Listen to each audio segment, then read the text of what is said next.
Hello everyone, welcome to Haryana classroom. So भाई आज का सेशन जो रहने वाला है यानी जर्नल इंश्योरेंस टॉपिक है। आज लाइफ इंश्योरेंस तो कंप्लीट कर लिया था हमने, ठीक है। उसमें एमसीक्यूज भी या types of life insurance policies ये सारा कुछ हमने उस क्लास में कंप्लीट कर लिया था, ठीक है। सो भाई दो पार्ट्स थे उसमें, यानी लाइफ इंश्योरेंस वाला हम कर चुके हैं। दूसरा क्या है, नॉन लाइफ इंश्योरेंस। उसमें से आज जो है इसके बहुत सारे टाइप्स हैं। आज सिर्फ जो टाइप करने वाले हैं भाई वो फायर इंश्योरेंस वाला टाइप करने वाले हैं। कौन सा? फायर इंश्योरेंस वाला। प्लस में कुछ मैंने एमसीक्यूज भी लिए हैं साथ में, ताकि जो चीज़ें हैं, कंसेप्ट है, वो आपको क्लियर हो जाए।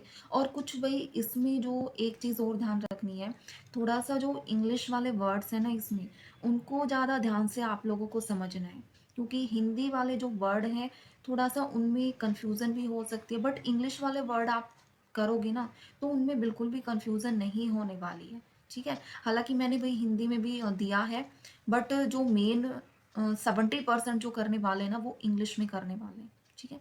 सो वही करते हैं स्टार्ट। और अपना जिसकी रिवीजन वही जो भी पेंडिंग रहती है, जिसकी जो भी क्लासेस पेंडिंग रहती है, साथ के साथ कंप्लीट करो।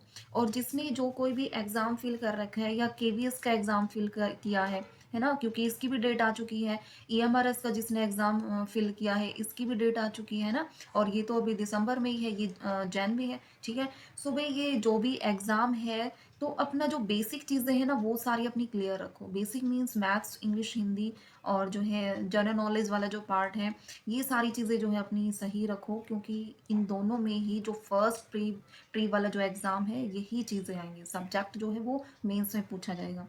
सो ये चीज़ें तो आप प्रैक्टिस करते रहो। साइड में क्या है कि आपका जो सीईटी मेंस के जो ये सब्जेक्ट चले हुए हैं, ये अपना साइड में जैसे मैं धीरे धीरे करवा रही हूँ कि आज ये कंसेप्ट कंप्लीट हो जाएगा, है ना। सो ये जो है 25-30 मिनट डेली के मेरे साथ दे दो, ये आपका यहीं से कंप्लीट हो जाएगा।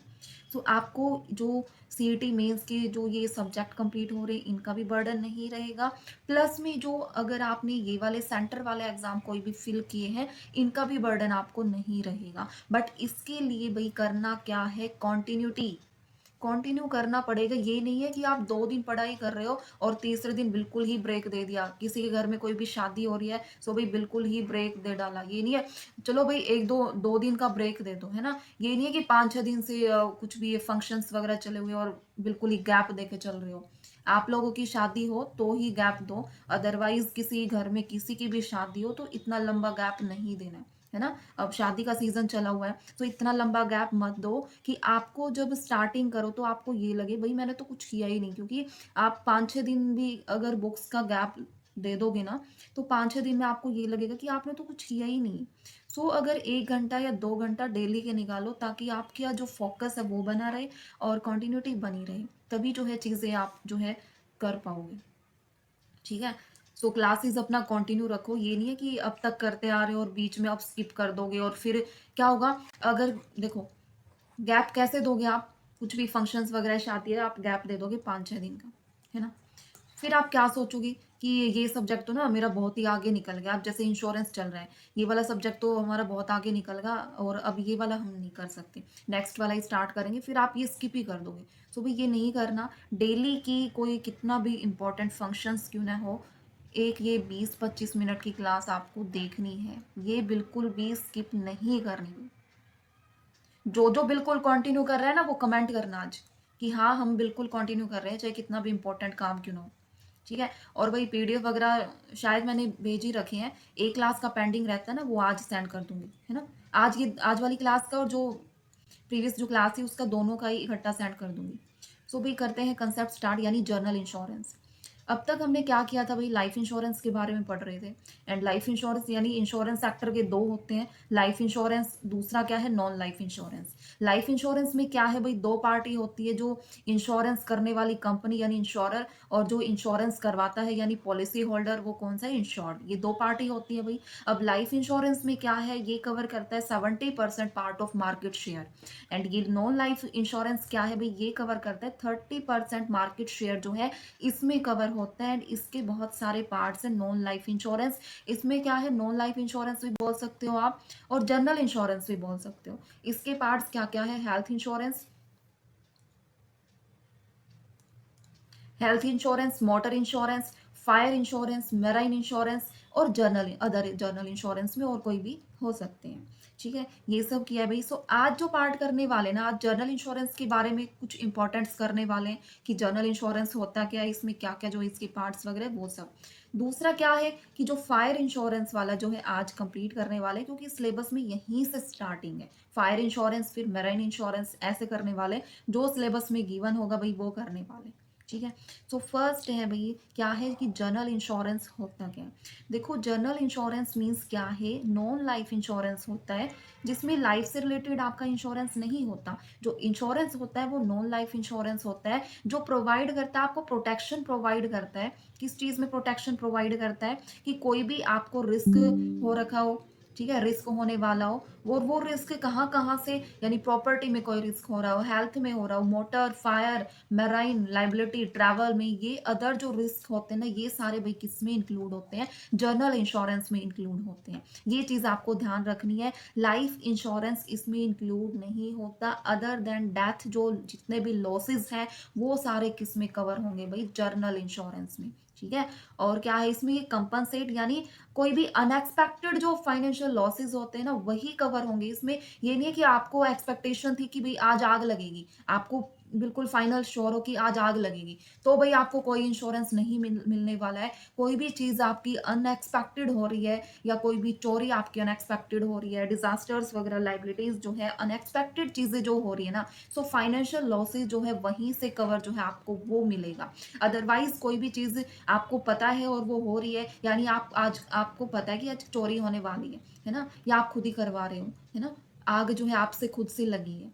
अगर देखो सिलेंडर है भाई, वो फट जाता है, सो आपको पता है कि भाई जो है, आपको नहीं पता था ना कि जो है वो फट जाएगा, सो वो है अनएक्सपेक्टेड। और कहीं भी आग आप खुद लगा रहे हो जानबूझ के, सो वो एक्सपेक्टेड है भाई, वो उससे आपको कुछ भी कवर नहीं होने वाला, बेशक आपने इंश्योरेंस करवा रखा हो। ठीक है, सो अब हिस्ट्री में क्या है, history of general insurance in India में क्या है कि जो जनरल इंश्योरेंस है वो इंडिया में स्टार्ट कब हुआ, 1850 में। कब हुआ भाई, 1850 में स्टार्ट हुआ। एंड वो कंपनी कौन सी थी भाई, ट्राइडन इंश्योरेंस कंपनी ये है। और जो है first Indian journal insurer, first Indian journal insurance insurer कौन सी है इसमें, इंडियन मर्सेंटाइल इंश्योरेंस कंपनी, यानी 1907 में जो है ये स्टार्ट हुई थी। कौन सी है भाई, first Indian journal insurer means company, जो इंश्योरेंस कंपनी है वो कौन सी है, इंडियन मर्सेंटाइल और इंश्योरेंस कंपनी। ठीक है, दूसरा क्या है, इंश्योरेंस एक्ट जो है 1938 रेगुलेटेड ऑल इंश्योरेंस बिजनेसेस।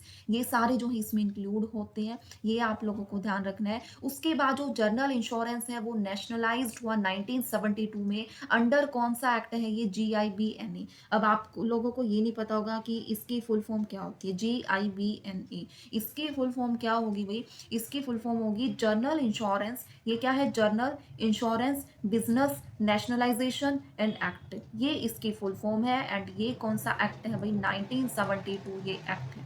ठीक है, इसमें जो है जनरल इंश्योरेंस क्या हुआ था, नेशनलाइज्ड हुआ था। और उसके बाद जो भी जनरल इंश्योरेंस कॉर्पोरेशन जो है, यानी ये एक्ट तो आया था भाई 1972 में, बट ये फुल्ली जो है फॉर्म्ड कब हुई थी, ये आपको याद रखनी है।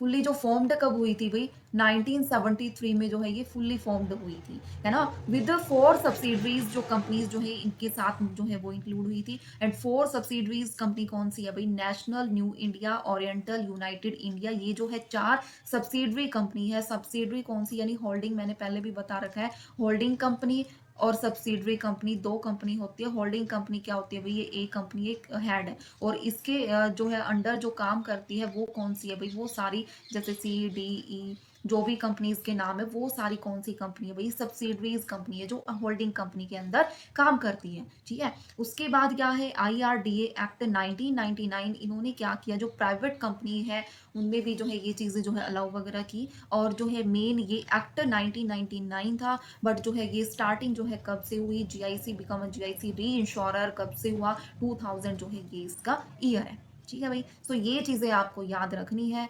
नेक्स्ट जो है क्या है, जितना भी इंपॉर्टेंट है ना भाई, सारी चीजें मैं आपको कवर करवा रही हूँ, बस आपको ना जैसे रिवीजन कर रहे हो, मेरे को सुनते जाओ, जो मैं बोल रही हूँ बिल्कुल आंख बंद करके सुनना है तो आंख बंद करके सुन लो, बट ध्यान से सुनो, जो चीजें बोल रही हूँ वो ध्यान से सुनो। अगर इतना भी कर लोगे ना, तो ये चीजें अगर एग्जाम में आ गई ना भाई, तो बिल्कुल आंख बंद करके ऐसे टिक लगाओ, है ना। सो भाई बिल्कुल ध्यान से सुनो।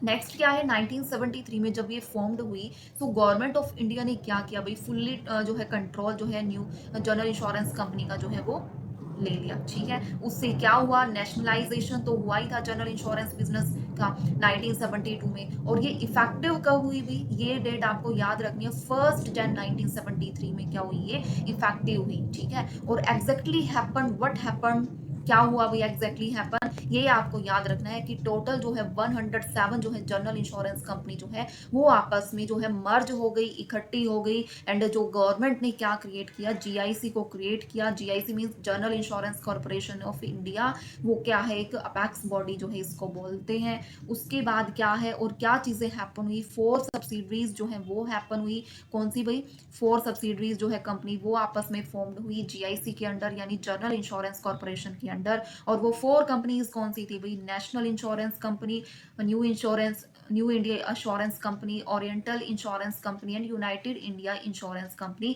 जो ये 4 सब्सिडरीज कंपनी है, ये किसके अंडर फॉर्म्ड हुई, जीआईसी जनरल इंश्योरेंस कॉर्पोरेशन के अंडर।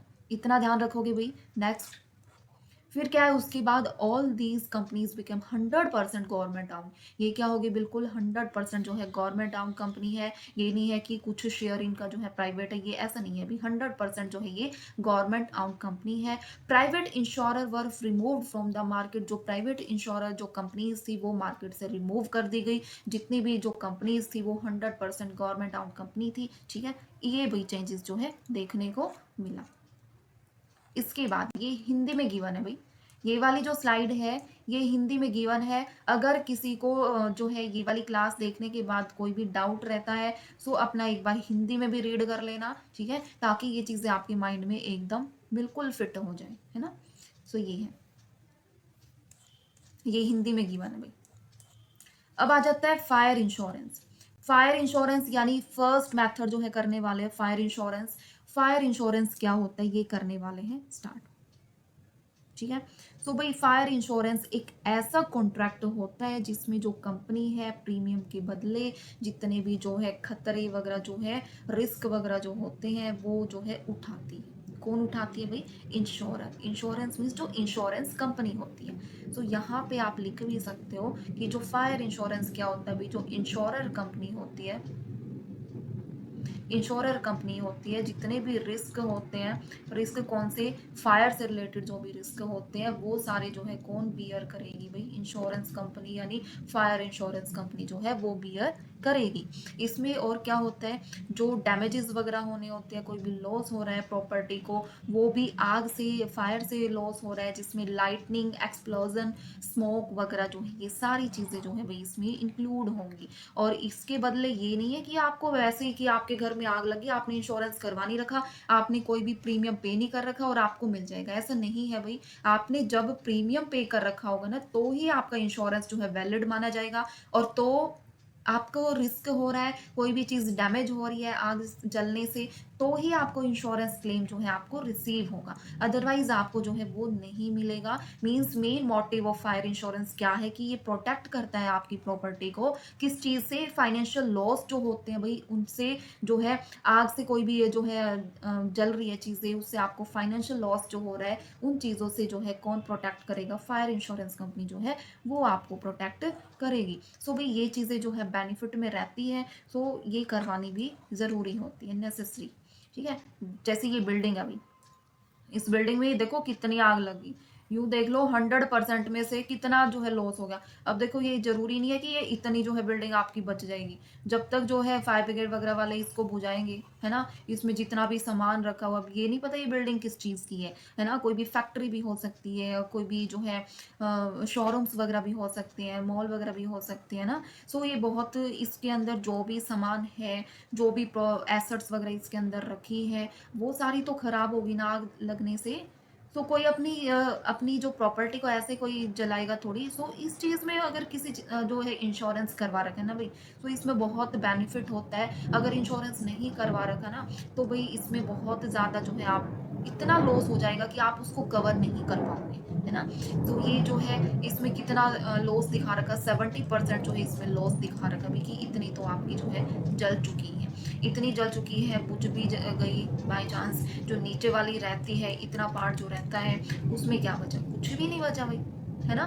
तो ये है भाई फायर इंश्योरेंस मीन्स जो है बड़ी बड़ी जो कंपनीज वगैरह, फैक्ट्री वगैरह, वो इंश्योरेंस करवा के रखती है, क्योंकि उनमें आग लगने का बहुत ही ज़्यादा वो है, रहता है, हाई चांसेस होते हैं। अब कुछ इंपॉर्टेंट 15 इंपॉर्टेंट फैक्ट्स है फायर इंश्योरेंस से रिलेटेड। यानी फर्स्ट क्या है भाई, फर्स्ट है क्या है, ये कॉन्ट्रैक्ट ऑफ इंडैमनिटी है। यानी इसमें जो है फायर इंश्योरेंस के जो है ओनली कंपनसेट करेगा जो एक्चुअल लॉस जो हो रहा है ना भाई, सिर्फ उसको कवर करेगा। ये नहीं है कि आपको कंप्लीट जो है ये बिल्डिंग में जो है, ये नहीं है कि आपको कंप्लीट जल रही है तो कंप्लीट का जितने अगर ऊपर वाले पार्ट का करवा रखा है तो उतना ही जो है आपको एक्चुअल लॉस जितना हुआ है वही आपको मिलेगा। अगर बिल्डिंग जली है, उसके अंदर का सामान नहीं जला है ना, तो आपको सिर्फ बिल्डिंग का ही मिलेगा, जो सामान नहीं जला है ना उसका नहीं मिलेगा। सो ये क्या है, कॉन्ट्रैक्ट ऑफ इंडेमनिटी है।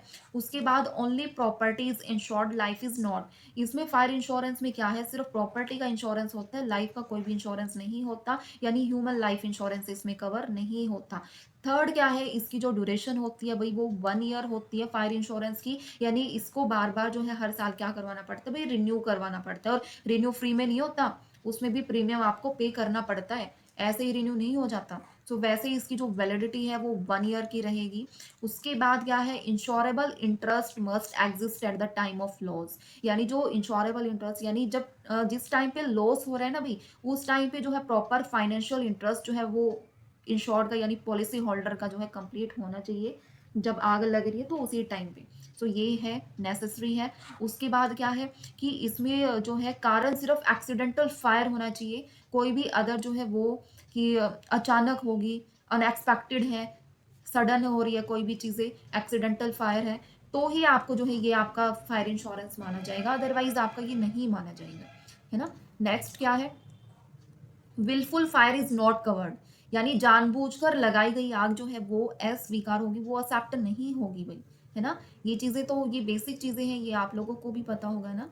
नेक्स्ट क्या है कि कवरेज इंक्लूड एलाइड पैरल्स। ये क्या है कि अगर जो है लाइटनिंग वगैरह से एक्सप्लोजन वगैरह हो रहा है, या स्मोक वगैरह, या ये सारी चीजें जो भी है, दंगा फसाद, ये रियॉट्स वगैरह ये जो है, तो उनसे ये चीजें हो रही है ना, तो वो चीजें भी आपको कवर करते हैं ये, है ना, क्योंकि वो आप जानबूझ के तो करवा नहीं रहे। Next, average clause apply. इसमें क्या है, यदि जो है आपकी प्रॉपर्टी अंडर इंश्योर्ड है तो आपको जो है आपका क्लेम जो है क्या कर दिया जाएगा, रिड्यूस प्रोपोर्शनेटली, है ना। ये एक तो आपका कंप्लीट जो है प्रोसेस कंप्लीट हो रखा है ना। जब यानी अब आपने इंश्योरेंस करवाया, अभी आपने इंश्योरेंस करवाया, 1 मंथ भी नहीं हुआ है और तभी आग लग गई हुई, तो क्या है वो चीजें जो है आपकी क्या है, अंडर इंश्योर्ड है, यानी जो क्लेम है वो आपको कंप्लीट नहीं मिलेगा, वो आपको रिड्यूस प्रोपोर्शनेटली मिलेगा, ठीक है। Next, principle of proximate causes apply. यानी जो सिर्फ नियरेस्ट जो कारण होगा, कॉज होगा, उस पर जो है क्लेम डिपेंड करेगा कि आपको कितना क्लेम मिलेगा। ये नहीं है कि आग लगी तो आपको कंप्लीट के कंप्लीट मिल जाएंगे, ऐसा नहीं है भाई। वो पूरी वेरिफिकेशन की जाती है सारी चीज़ों की, तब आपको जो है क्लेम जो है अप्लाई करना होता है और तब आपको क्लेम मिलता है। फिर अब प्रिंसिपल ऑफ सब्रोगेशन अप्लाई। इसमें आफ्टर क्लेम पेमेंट जो इंश्योरर कंपनी जो होती है ना वो कवर करती है लॉस, थर्ड पार्टी से भी लॉस कवर कर सकती है। फॉर एग्जाम्पल आग लगी है भाई, किसी ने जो है अब जिसकी प्रॉपर्टी है उसको तो पता नहीं इस चीज़ का, बट थर्ड पार्टी के द्वारा जो है वो आग लगी है ना। सो उसमें जो है वो इंश्योरर कंपनी जो होती है ना वो थर्ड पार्टी से जो है वो चीज़ें कवर कर सकती है, ठीक है। Fire must result in actual damages. यानी जो भी कोई एक्चुअल लॉसेस वगैरह हो रहे, फिजिकल डैमेजेस वगैरह हो रहे जो दिखाई दे रहे हैं, उन पे जो है आपको प्रॉपर जो है वो मिलेगा। प्रॉपर जो है नेसेसरी क्लेम कब मिलेगा, जो है ऑफिशियल जो है सर्वे वगैरह कंप्लीट करके ही आपको जो है क्लेम वगैरह मिलेगा। प्रीमियम डिपेंड करता है रिस्क लेवल पे, जितना ज़्यादा रिस्क होगा उतना ही ज़्यादा हायर प्रीमियम होगा, कम रिस्क है तो कम प्रीमियम होगा। पॉलिसी जो है असाइन होनी चाहिए, can be assign. Fire insurance policy can be transfer with insurer consent. उसकी कंसेंट से जो है वो हम ट्रांसफर कर सकते हैं। ओनली डायरेक्ट लॉस जो है वो इसमें कवर होंगे, डायरेक्ट लॉस, ठीक है। Fire policy cover only direct fire damages, not कॉन्सिक्वेंटल losses जो है वो इसमें कवर नहीं होंगे, ठीक है। सो यही है भाई 15 जो है कुछ इंपॉर्टेंट पॉइंट्स थे जो मैंने आपको बताई हैं। अब कॉन्ट्रैक्ट ऑफ फायर इंश्योरेंस में भाई ड्यूरेशन कितनी होती है, सिर्फ इसकी जो ड्यूरेशन होती है ना वो कितनी होती है भाई, 1 ईयर तक होती है। कितनी होती है, 1 ईयर होती है। ये कोई भी लॉन्ग टर्म कॉन्ट्रैक्ट नहीं होता, जैसे लाइफ इंश्योरेंस होता है ना, ऐसे इसका नहीं होता। अगर जो है 1 ईयर का कंप्लीशन हो जाता है तो आपको ये पॉलिसी जो है रिन्यू करवानी पड़ती है। ठीक है, अगर रिन्यू नहीं करवाओगे तो ये ऑटोमेटिकली क्या हो जाएगी, बंद हो जाएगी। ठीक है, तो फर्स्ट ये हुआ कंप्लीट। नेक्स्ट क्या है, सरेंडर वैल्यू।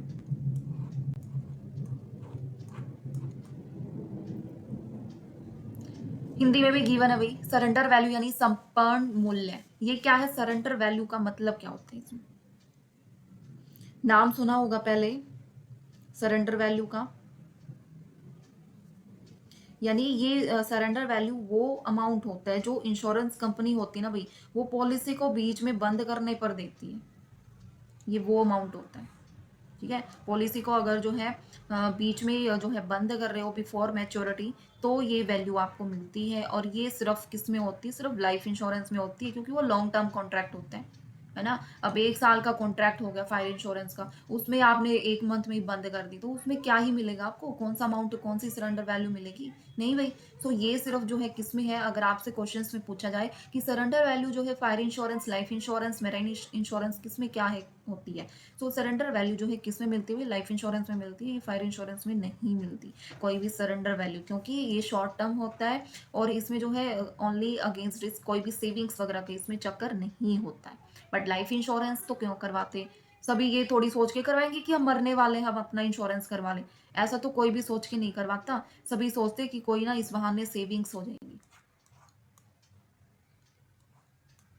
थर्ड है नवीनीकरण, रिन्यूएबल। ठीक है, ये क्या है भाई, इसमें क्या है, फोर्थ हो गया ना, थर्ड रह गया।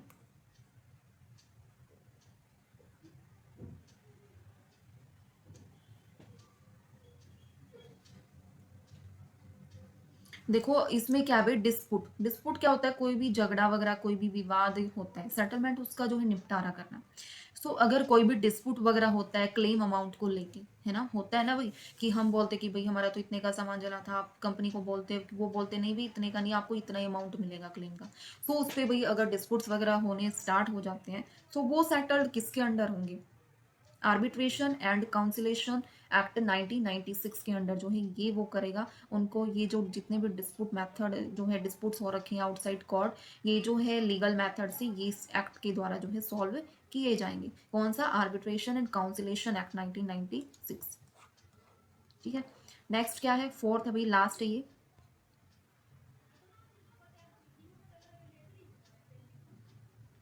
इसमें क्या होता है भाई, रिन्यूएबल ये है। अब देखो 1 साल का आपने फायर इंश्योरेंस करवा लिया, so according to act section 64 B, according to section 64 B और इंश्योरेंस एक्ट 1939, इसमें जो फायर इंश्योरेंस पॉलिसी है वो मस्ट बी रिन्यू, कब, ड्यू डेट से पहले।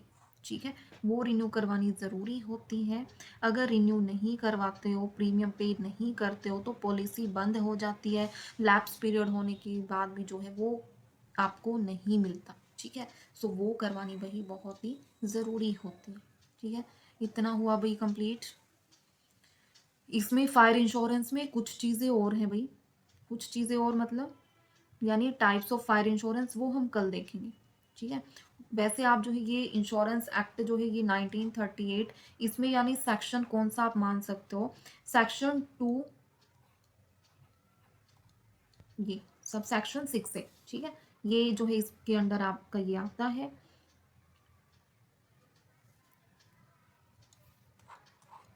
अब एमसीक्यूज कर लेते हैं। फर्स्ट एमसीक्यू देखो भाई, कितना होता है फायर इंश्योरेंस पॉलिसी का जो है इशूड करने का, वो कितना, क्या टाइम पीरियड बताओ, ड्यूरेशन इसकी 1 year. Next question, fire insurance provide which of the following, क्या प्रोवाइड करते हैं इनमें से, maturity, benefit, bonus, protection against fire losses या सरेंडर वैल्यू। क्या इसका आप दोगे जवाब, कमेंट सेक्शन में इसका जवाब दो। भाई ये तुम देते क्यों नहीं हो आंसर, बहुत कम स्टूडेंट्स है जो बिल्कुल रेगुलर होके क्लास जो देखते हैं ना, और वो देते हैं कमेंट में, 2 सेकंड भी नहीं लगती टाइप करने में, इतने में तो आप चैट कर लेते हो कहीं कहीं। सो इतना जो है टाइप करने में टाइम नहीं लगता, 3-4 सेकंड आप लगा सकते हो। एक वर्ड ही तो लिखना है जो आपके माइंड में है, ताकि वो आपको एग्जाम टाइम पे भी याद रहे। फिर disputes in fire insurance claims are resolved under which act? कौन से एक्ट के अंडर हुई? आर्बिट्रेशन एंड काउंसलेशन एक्ट 1996 के अंडर जो है ये है। Next, surrender value is available in which type of insurance? कौन से इंश्योरेंस की टाइप से ये अवेलेबल होती है? लाइफ इंश्योरेंस, बताया था ना भाई, लाइफ इंश्योरेंस में कवर होती है ये चीजें, क्योंकि लॉन्ग टर्म होता है, और फायर इंश्योरेंस लॉन्ग टर्म नहीं होता, सो नहीं अवेलेबल होती।